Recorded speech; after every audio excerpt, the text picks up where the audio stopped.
काल में किया जाता है वो श्रेष्ठ फलवान होता है। योग्य काल में बीज ही सुफल धान्य को प्रदान करता है। सही समय पर बीजा डाला तो ही फल आपका सुफल मिलेगा बाद में आगे चल के। और जब मौसम ही निकल गया बीजा डालने का, उसके बाद डालते रहो आप खेत में, क्या फसल मिलेगी। इसी प्रकार आगम में वर्णित काल में सामयिक विशेष फलवान होती है। तीनों ही संध्याओं में सामयिक काल कहा है। सुबह प्रातः काल, अपराह्निक सामयिक और फिर शाम का काल फिर से कहा है। 3 बार सामयिक करने होता है। अन्य स्वाध्याय आदि कार्य सामयिक काल में पूर्ण वर्जित है। आगे वही बात क्या कहा, फिर से सुनिए। अन्य स्वाध्याय आदि कार्य, स्वाध्याय से बड़ा क्या कार्य है अपने लिए, कुछ भी नहीं है। लेकिन आगम में लिखा है कि स्वाध्याय आदि कार्य भी सामयिक काल में पूर्ण वर्जित है। सामयिक का ये अर्थ नहीं होता ग्रंथ का अध्ययन कर लो, वो तो स्वाध्याय कहलाता है। स्वाध्याय भिन्न है, सामयिक भिन्न है। उपचार से कह सकते हो कि स्वाध्याय कर रहे हैं तब भी सामयिक कर रहे हैं, लेकिन किन जीवों के लिए जो तीनों टाइम भी सामयिक करते हैं वो कहें उपचार से तो समझ में आता है कि स्वाध्याय भी कर रहे हैं तो हम सामयिक में जी रहे हैं। जिनने सामयिक ही नहीं करी जो शुभ कार्य करे, ऐसे तो फिर जीव जो पूजा कर रहा वो ही बोलेगा हम सामयिक कर रहे हैं, तो फिर सामयिक की अलग से संज्ञा ही समाप्त हो जाएगी। अकाल में किया गया स्वाध्याय कलह, क्लेश, अशांति, विसंवाद, संयम, स्वास्थ्य के नाश का कारण बनता है।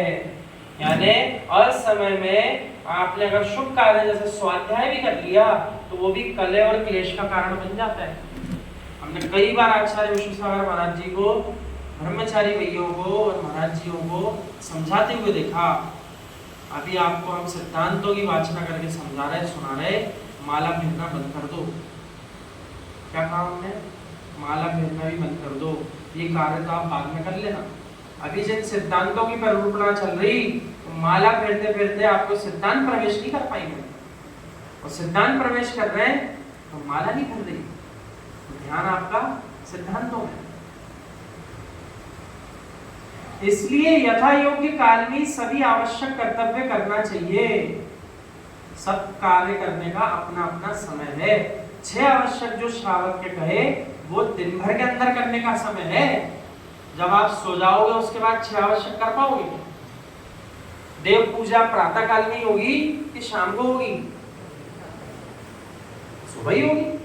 देव पूजा सुबह ही होगी। गुरु उपासना, चलो गुरु उपासना के लिए तो आपके पास दिन भर है। सुबह विहार कराया, नहीं तो शाम को कराया, आहारचर्या कराई, प्रवचन सुनने गए, कक्षा में दोपहरी को गए, सामयिक काल में आप उनके दर्शन करने गए, आदि आदि, वैयावृत्ति करी रात्रि में, तो आपके पास कई सारे समय करने हैं। उसके बाद स्वाध्याय, स्वाध्याय हर किसी समय नहीं होता। अभी जैसे वर्षा का काल चल रहा, अपन ने पढ़ा था कि नहीं, 16 कारण भावना अनुशीलन भी, जब बहुत अधिक उत्पाद कार्य हो रहे हो प्राकृतिक रूप से भी, तब भी ग्रंथों की वाचनाएं नहीं की जाती श्रावकों के द्वारा।